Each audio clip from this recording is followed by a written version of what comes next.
In 1985, the Pope requests a private meeting with Maradona, and quite mad, like the Pope is asking to meet him.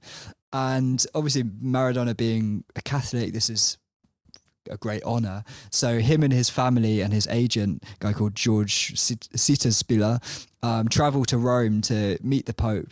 And, you know, you'd think you're meeting the Pope the next day. It's just like, we'll take it easy, get an early night, make sure we're looking our best. Unfortunately, that's not exactly Maradona's vibe. And him and his agent, George, hit the town. And they have this wild night on the gear, drinking, visiting prostitutes. These are just having an absolutely mad night. And apparently at 5 a.m, George, his agent, is like, all right, Diego, I'm heading home. Like, we're meeting the Pope in a few hours. I'm gonna call it a night. And Diego's like, nah, I'm staying. I'll see you there. Don't Straight worry. through crew. So yeah, literally. So Diego, he stays up the entire night. He doesn't sleep, and then I think maybe pops back to the hotel, changes his clothes, and then goes to the Vatican.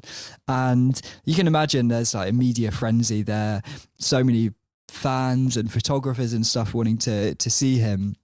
And he goes through these ornate gates to the Vatican, and there's all these bishops there, and he's like going along the line saying hello to all the bishops. And at some point, George, like his agent, looks at him and he's like, Jesus, he looks terrible. And Diego like sidles up to him and is like, George, I'm going to need another line to get through this. And George is like, oh, fucking hell, Diego, I told you should come to bed. Like, we're supposed to be meeting the Pope. And but he's like, okay, don't worry, I'll sort it out. So he goes up to, I don't know, to one of the bishops maybe, or one of the helpers, and it's like, where's the disabled? Yeah. No, he's like, Diego, he's got a stomach ache. He needs to use the bathroom. Like, no worries, no problem at all. The Pope's private bathroom is just through here. So they take him off to the side into the papal lavatory, the Pope's private bathroom, and Diego goes in there and racks up a line, has it, and emerges back out like right as rain, and then like carries on with the meeting, meets the Pope, and they're chatting, pose for some photos. He gives him some rosary beads, whatever.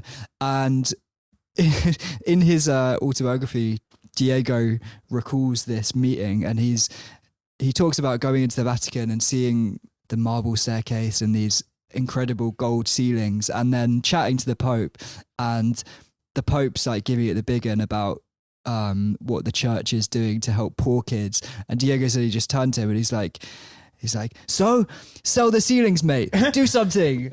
So it's like, this is the Pope you're talking to. Only Diego Maradona could meet the Pope on a rollover. Yeah. That's got to be the most iconic rollover ever. It's definitely the most iconic line of coke that's been done in the Pope's bathroom. He also, in his account of he complained apparently because the Pope gave the same rosary beads to him and his mum. Like, Pope was like handing out rosary beads to everyone. Yeah. And didn't he get the ump about having, the Pope said his ones were special, and he came back to his mum and they were the same, and he went back to the Pope and was like, hang on a minute, mate, why are mine special? Well, I don't know, was he expecting like his name on them or something?